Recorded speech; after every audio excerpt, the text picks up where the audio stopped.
can't believe I'm actually doing this. Okay, so when I talk about video games, the video games that had the most impact in my childhood and my adulthood was pro wrestling games. Let's talk about my background of playing wrestling games and what I want WWE 2K25 to improve on. Let's go. Let's talk about what wrestling games I've actually played. My first wrestling game was WWF No Mercy. My second wrestling game was SmackDown Just Bring It. Then it was WCW versus NWO World Tour. Then it was SmackDown Here Comes the Pain.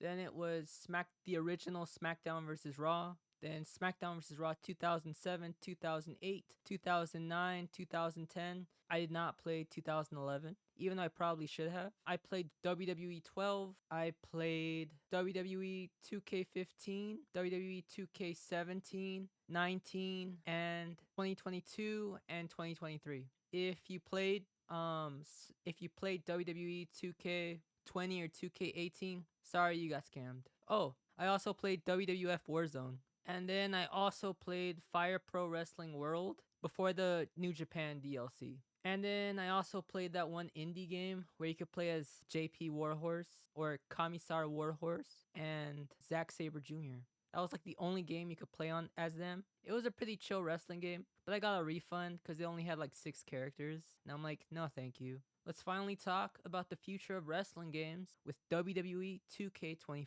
Let's talk about match types to bring back in 2K25. Let's bring back Buried Alive match, Inferno match, Slobber Knocker, Gauntlet, Lumberjack, and Championship Scramble. Now, let's talk about matches that they should add that have never been in the game before. First one, NXT Fight Pit. Next, 6-person War Games. Bring the Asylum match, even though it doesn't matter, because, AEW. Okay, next, let's talk about match mechanics. Bring back that cutscene or mini game where in the beginning of a match you could taunt your opponent before the match starts, or you could choose to shake their hand before the match starts. That would be an awesome mini game to bring back. I remember it was in some of the first SmackDown vs. Raw games. Let's bring that back. Also, let's bring back the mini game during the match where you could lock up and you would have to use the analog stick to get out of the lockup. Okay, this video is getting way too long, so just get ready for part 2. Peace.